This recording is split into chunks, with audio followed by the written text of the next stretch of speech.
What's up, lefties? It's Chris here on a Saturday afternoon, playing with the Arma Hobby Mustang, which I know I've said it a million times, but this is a fantastic kit. It's basically like a 148 scale kit, shrunk down to 1/72nd scale. So if you've ever been thinking about trying the God's True scale, this is the greatest opportunity I think you'll have, except for maybe a Hayate or something else that they come up with. It's just a fantastic kit. One real quick thing I really wanted to point out, having just finished the decals, I don't know if I can get it to zoom in here, but the decal film on these is really thin. Even on these draw decals that I got for Princess Elizabeth here, I don't really care for the printing that they've used, the process to do short run decals. It's quite thick.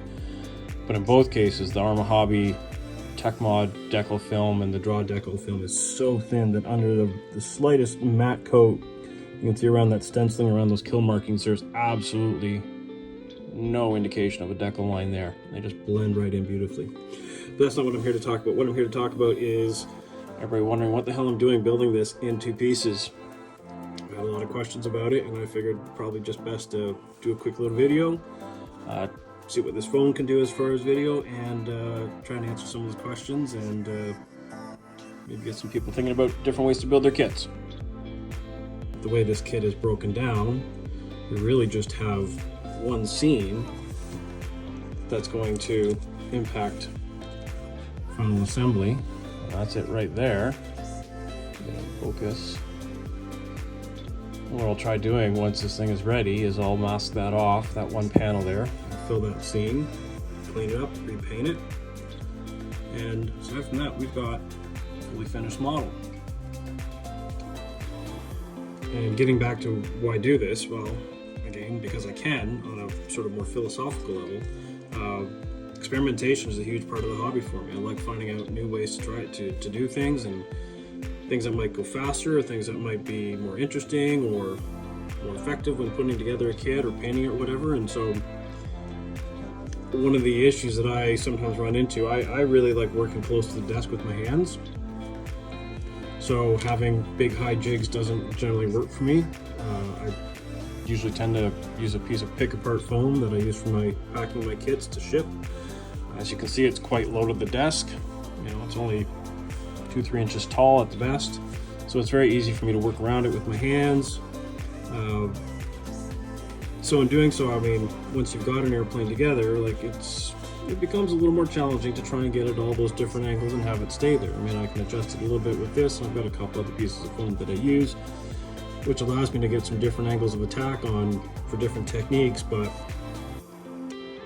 when you take it apart, now I can start twisting and turning this all over the place, propping it up in all different ways. I can hold it much easier in my hand. I don't have wings sticking out getting in the way of things. So that's one big thing for me. Next thing is, you know, when I'm working on the wing, I can decal that star and bar, get it all covered up in microsol or whatever, and then I can put that aside and come here and do the same thing on this. So it allowed me to move a little bit faster on this one. I didn't have to worry about grabbing the wrong part of the aircraft or whatever as I was in the middle of decaling or pin washing, which is something I tend to do more than I care to admit. So there's that advantage. And then the other advantage is when you're dealing with spraying it, and this is more in the paint and then the varnish phase, when you have an assembled model like this, these wing root areas, and often on the empennage as well, you get this issue of vortices from your airbrush. And what happens is that allows the air to spin around before the paint actually drops to the surface. That paint dries out, and it dries with that dusting effect that you get in a lot of cases. And you know, I've had a lot of people actually ask about, like, how come, you know, I'm getting this dusty effect with my wing rest? And that's why. It's because it's a challenge to get in there and spray on an angle to keep that paint hitting the surface and not having it spin around. Take that apart, I don't have that problem.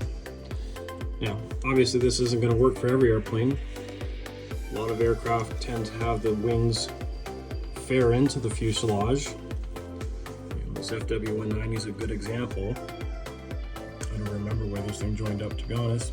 It's all been filled in since. But quite often they'll have a line across here. It doesn't always correspond with the seam. And so you've got a far larger area to deal with when it comes to putting that together. So it's not to say this idea is going to work for everything. But forewarned is forearmed, and in future, when I have kits that I might be able to pull this off with, it's good to know that I can use this technique to hopefully make my life easier.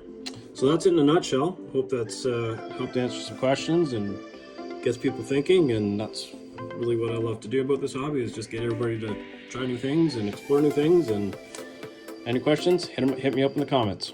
Ciao.